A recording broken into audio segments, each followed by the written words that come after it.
In today's video, I'm going to cover BlackBerry stock because there's 4 press releases that I want to go over. 2 that were announced yesterday, 2 that were announced today, January 9th, 2024. And then also at the same time, tomorrow, right after the trading bell, so 4 p.m. Eastern time for January 10th, which is Wednesday, 2024, BlackBerry investor briefing at CES 2024 will be live streamed. I'm going to live stream that on my channel. At the same time, for all the information I'm getting, you could go to BlackBerry Investor Relations website.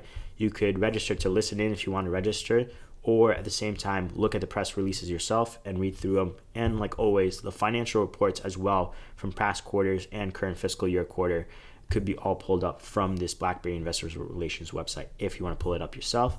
But I'm going to go to press releases, and at the same time for CES, in case if you're not aware what it is a tech show that's held in Vegas, Las Vegas, United States, Consumer Technology Association, where a bunch of companies come to this conference to showcase their future tech.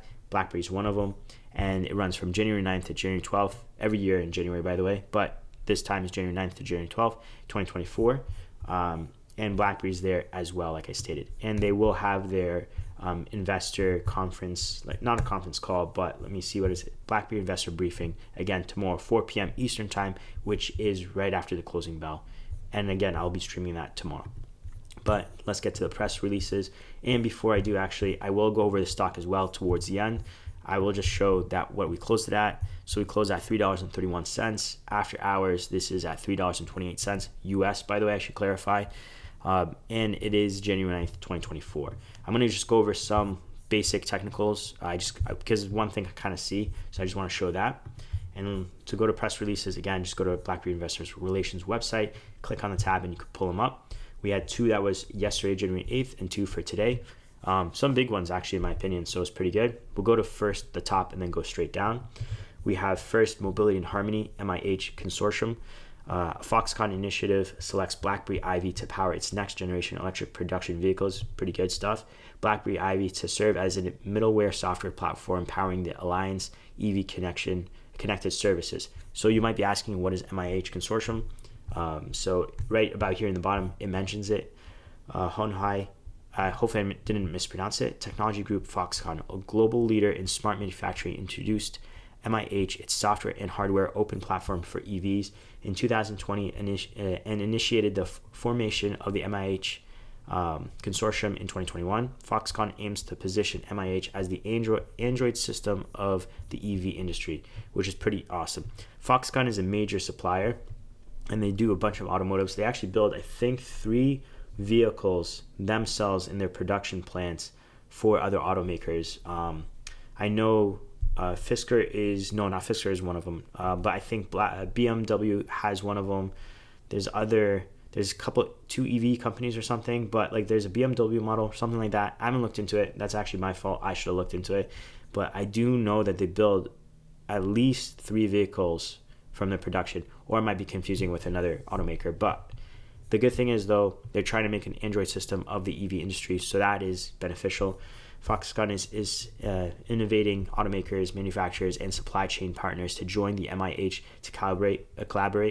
MIH's mission is to lower barriers to entry into the EV industry, accelerate innovation, and shorten development cycles by realizing key technology and developing reference designs and standards. Currently, MIH has more than 2,700 members, which is pretty awesome, because if you look at the members list, there's a bunch of members, but just the top ones I could see right now from a Wikipedia page. I know I'm not the greatest source, but still at the same time, Microsoft's one of them. TomTom's another one. I remember I saw ARM here. So ARM is one of them as well, which is a semiconductor company, big company overall. And so that's pretty good. I think I pulled up their call to action actually as well, right about here. Let me see, mobility. So creating an open EV ecosystem that promotes collaborations in the mobility industry. And yeah, so lowering barriers of entry, resources for growth, open ecosystem. So Foxconn is a big supplier, so it could drive a good amount of sales for this kind of platform, which is awesome. Again, they want to be the Android system of the EV industry. So great stuff. In terms of the press release itself, Hon Hai Technology Group Foxconn Initiative today announced that it has selected BlackBerry Limited and the BlackBerry Ivy platform to power its next generation Project X and future passenger and commercial vehicles reference platforms. This collaboration builds on the earlier partnership established between MIH and BlackBerry in July 2023. So they already had a partnership before, but this is an expansion of it.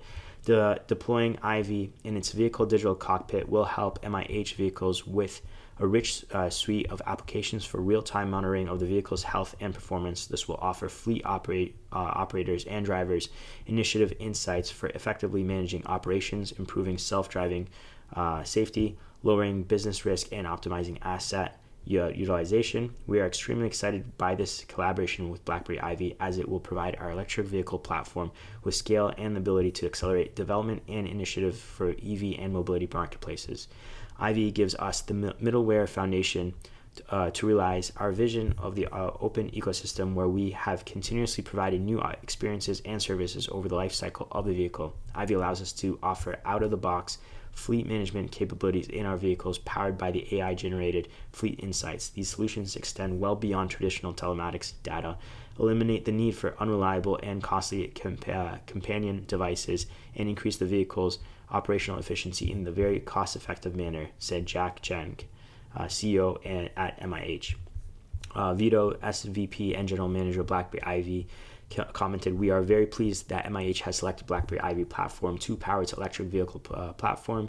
This announcement is the continuation of a valued collaboration with MIH that started off with our core QNX solution for their foundational software and is now extended to leverage Ivy to enable their connected services ecosystem.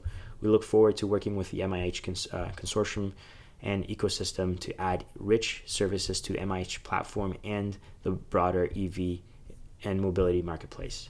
The MIH platform powered by BlackBerry Ivy will be demonstrated at CES. So a couple things that they're going to be doing with this. I think it'll be okay. So they have on display there some of the capabilities. So vehicle health monitoring, kind of self-explanatory. It just basically monitors the health of the vehicle and communicates back and forth.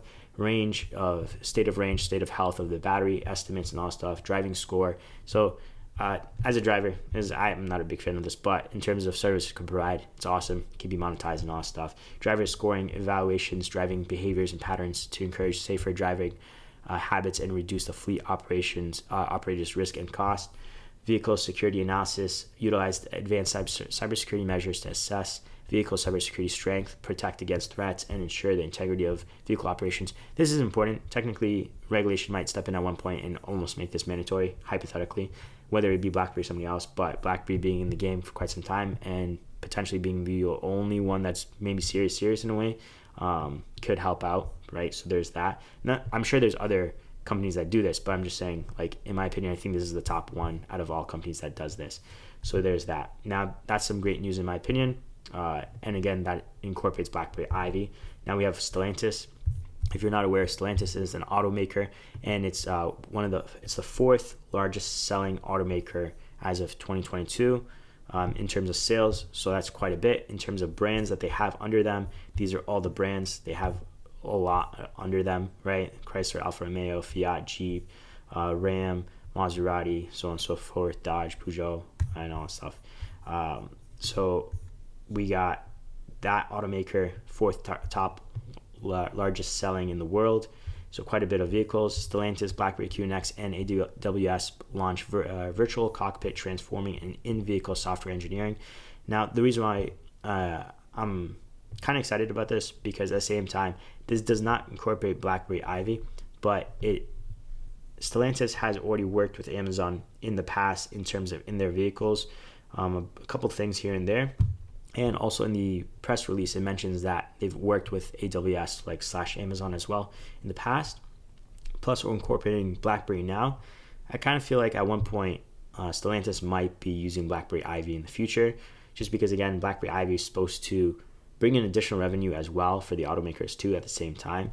So I could see that path happening at one point. Not guaranteed, but at the same time, a quick disclaimer, like always, I'm not a professional. I'm not this is not financial advice. It's just all my opinion. So please do your own due diligence and research before buying and selling. And like always, I do own shares in BlackBerry stock, so keep that in mind while you're watching this video at the same time as well. But to continue with the press release, this again was posted January 9th, 2024, which was today. Stellantis introduces the first of its kind virtual cockpit as a key component of the Stellantis Virtual Engineering Workbench VEW view. Industry first innovation accelerates Stellantis development cycles up to 100 times, speeding up delivery of infotainment tech to consumers. BlackBerry QNX announces early access to launch of QNX hypervisor in the cloud on AWS Marketplace for mixed criticality. I can't even say it. Sorry about it. Criticality and multi-operating system embedded application development. Las Vegas, blah, blah, blah, because they were doing the press release.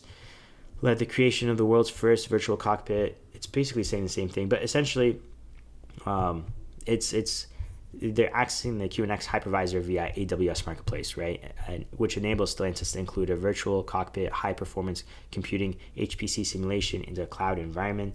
This industry-first platform for mixed criticality and multi-operating system embedded application development includes QNX hypervisor, Amazon Machine Images, AMI, and industry standards hardware interfaces as defined in the Virtue IO standard trial version 1.2 with tools. So I just want to say, so essentially they're going to be able to make changes software-based, and it'll operate like it's truly on hardware as opposed to actually being on hardware, so they could speed up their development time. At the same time, they're able to make changes on the fly based off customer feedback, and it almost seems like they could cater to not each customer exactly, but a certain amount of customers that might be asking for something, and then I'm assuming they're probably just going to do it as trial run.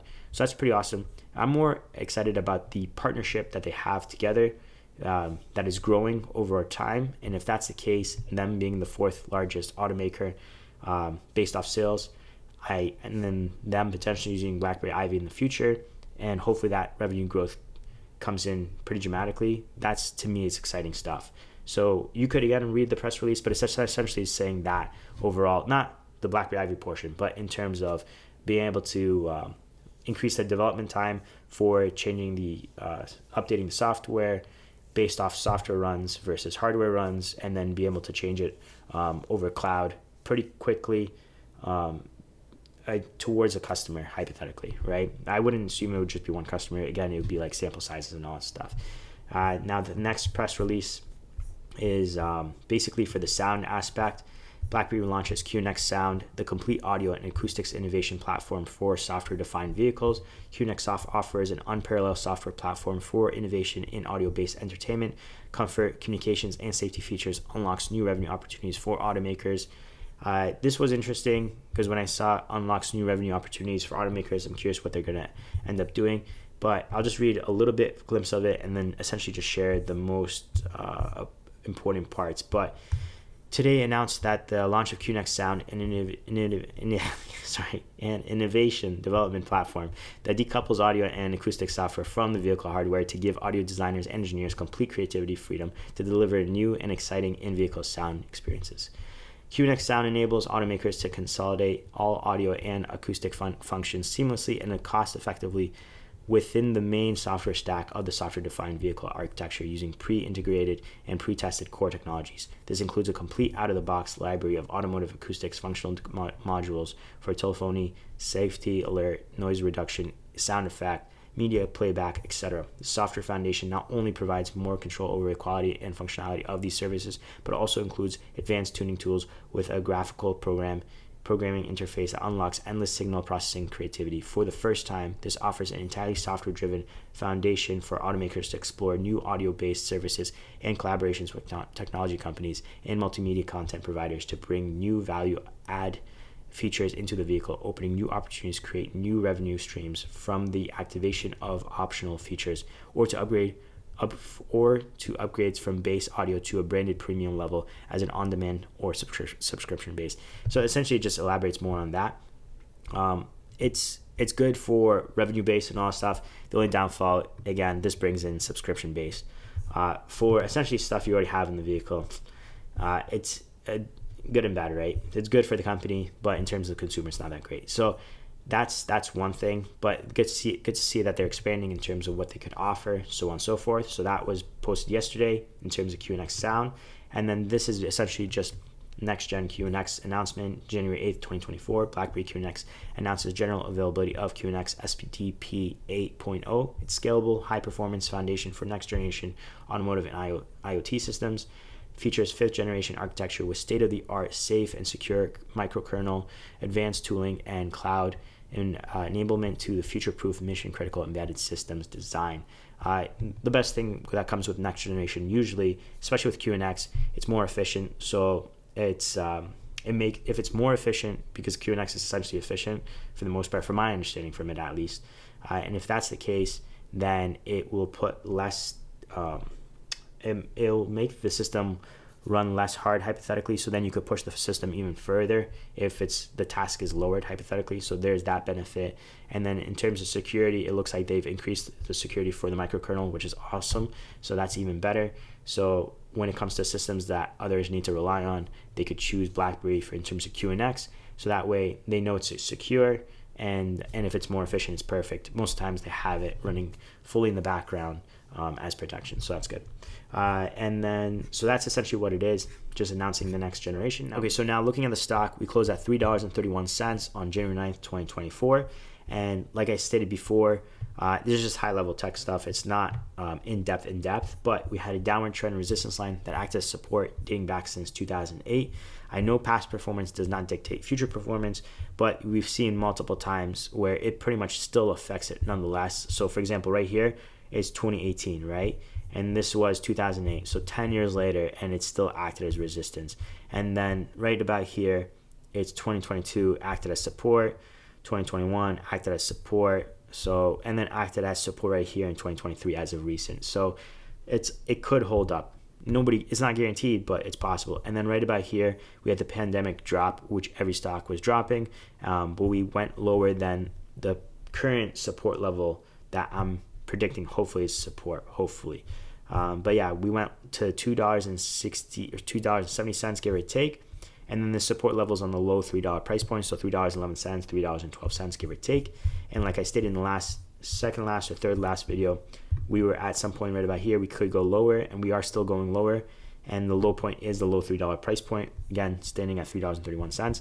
Can we go up from here? Yeah, we can. But at the same time, we're pretty much tolerating the support level. So I think we could bounce up. It's hard to tell. At the end of the day, it could always go up, it could always go down. That joke that people ask all the time, it's like, is it going to go up, is it going to go down? And it's like, it could go either way, which is always true. But the thing is, though, in terms of the news coming out, it seems like the company is moving in the right direction, in my opinion.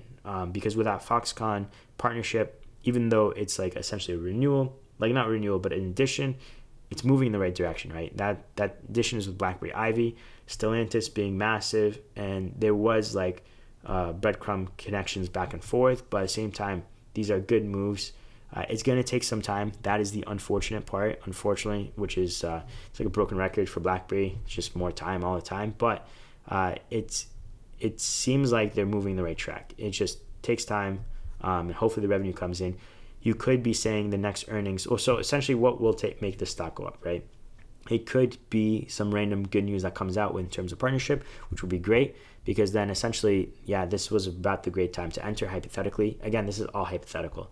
Or you're waiting for earnings to come out, but the problem is earnings is going to be announced for Q4 earnings on middle/end of March of 2024. So we got a couple months left. And we already know, based off estimates, that they're just going to be okay, not that great, right? So unless they surprise earnings, which could be possible, contracts could come in that were not expected to come in and bump up the revenue. That'd be great. But for the time being, hypothetically, a good earnings hopefully will be in the June timeframe. So the Q1. So right now, March is Q4, closing off the fiscal year, and then Q1, starting off the new fiscal year, would be in June timeframe. So hopefully that would be the case, and we start moving up to the upside. In terms of MACD line showing positive and negative, in terms of are we going to go into the positive and negative, a majority of it looks like we're still in the negative / going to be going into the positive soon, and then some of it in the short term is showing a little bit of going to dip into the negative a little bit for the time being. And again, these support levels, it could bounce off this 2008 downward trend resistance and support line soon, or it could bounce off the low $3 price point as well. And again, can it go lower? Yes, it can. Like we've seen during the pandemic, it went down to $2.70. at the same time, I think this is a decent entry point personally. But again, this is just my opinion. And keep in mind, I do own shares in BlackBerry, so keep that in mind for sure. And I'm not a professional, so please do your own due diligence and research before buying and selling. This is all just my opinion. But yeah, there's that. I just think they're moving the right track. The only problem is, unfortunately, like everything in the past for BlackBerry, just needs more time. That's the downfall. So we'll see. And again, nothing's guaranteed, so it doesn't guarantee that everything will bear fruit hypothetically from all the work they've been doing. It's not guaranteed, just you'd hope so. So yeah, hopefully you enjoyed the video, hopefully you liked it. Again, I will be streaming tomorrow the BlackBerry, what is it called, investor something, I forgot the actual term, investor briefing at the closing bell, so 4 p.m. I'll probably have it at 3:55 p.m. just to break into it and go from there. Hopefully they say some good stuff. But yeah, thanks again for watching. Appreciate it. Hope you liked the video. If you did, consider dropping a like. It does help the channel, so thank you so much for that. And consider subscribing so you'll be notified when I do upload or stream, so you get that notification. Thanks again, and I'll see you guys in the next video. Peace.